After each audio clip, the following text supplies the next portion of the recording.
Hello everyone. हमने discuss किया था विशेषण के बारे में प्रीवियस वीडियो में, राइट।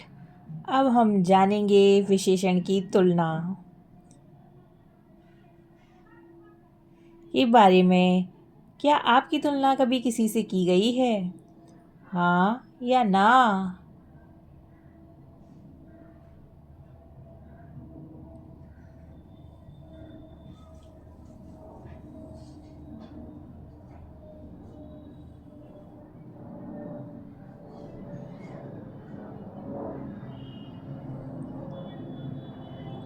तुलना तो ज़रूर की गई होगी आपकी, या आपने कभी किसी से अपनी तुलना की है या किसी की तुलना की है। ऐसा तो ज़रूर होता है या नहीं? चलिए, हम तो विशेषणों के बारे में बात करते हैं। जब दो या दो से अधिक व्यक्तियों अथवा वस्तुओं की तुलना करके किसी एक को कम या अधिक अच्छा, बुरा आदि कहा जाता है,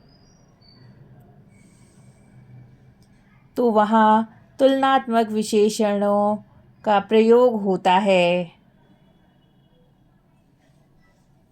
और तुलना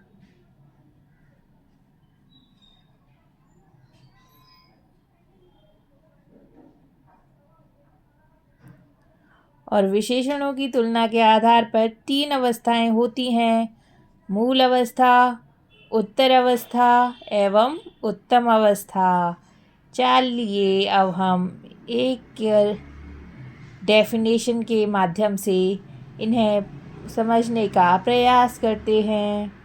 मूल अवस्था: इस अवस्था में किसी की तुलना नहीं होती है। किसी एक व्यक्ति, वस्तु या स्थान आदि की विशेषताएं बताई जाती हैं,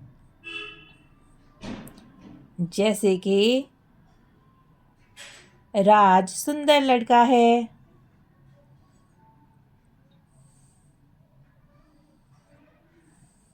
तो यहाँ पर राज कैसा लड़का है? राज एक सुंदर लड़का है। यहाँ पर सिर्फ हम राज के बारे में बात कर रहे हैं, हम किसी की तुलना राज से नहीं कर रहे हैं। जहाँ हम किसी एक वस्तु, व्यक्ति या स्थान आदि की विशेषता के बारे में बात कर रहे होते हैं, उसी को हम मूल अवस्था कहते हैं। अब हम बात करेंगे उत्तर अवस्था के बारे में। इसमें दो व्यक्तियों या पदार्थों की विशेषता की तुलना की जाती है, जैसे कि वाक्य है, नेहा दूसरी लड़की से सुंदर है। तो यहाँ पर तुलना की जा रही है कि नहीं? क्या तुलना की जा रही है? कि नेहा दूसरी लड़की से सुंदर है। किसी और लड़की से उसकी तुलना की जा रही है। जब दो व्यक्तियों के बीच या दो पदार्थों के बीच, दो वस्तुओं के बीच तुलना की जाती है, तो हम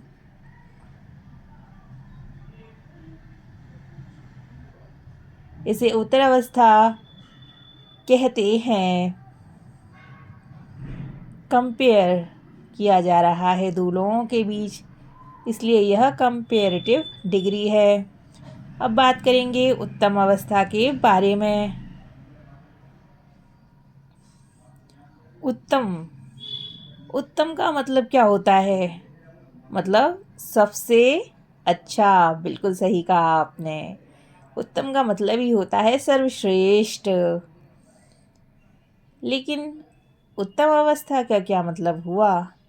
जब दो से अधिक व्यक्तियों, वस्तुओं या स्थानों की तुलना करके किसी एक को सबसे अधिक या विशिष्ट कहा जाता है, तब वह विशेषण की उत्तम अवस्था होती है। जैसे कि वाक्य है, रानी सबसे अच्छी बालक है। अब रानी कैसी बालक है? सबसे अच्छी। उसकी तुलना किसी एक या दो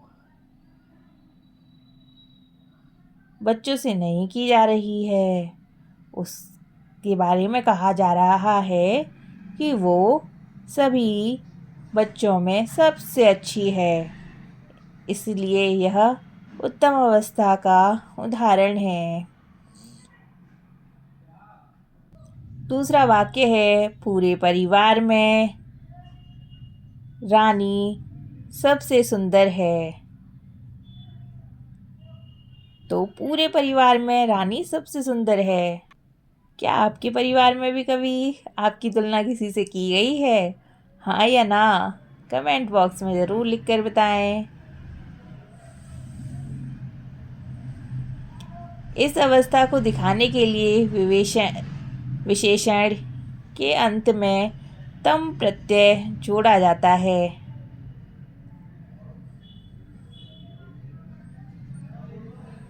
अब प्रत्यय क्या होते हैं, हम इनके बारे में जानेंगे अपने आने वाले वीडियोस में। और अगर हम बात करें उत्तरावस्था की, तो उत्तरावस्था को प्रकट करने के लिए विशेषण के बाद तर प्रत्यय भी जोड़ा जाता है। चलिए अब हम प्रमुख विशेषणों की 3 अवस्थाओं का अध्ययन करते हैं।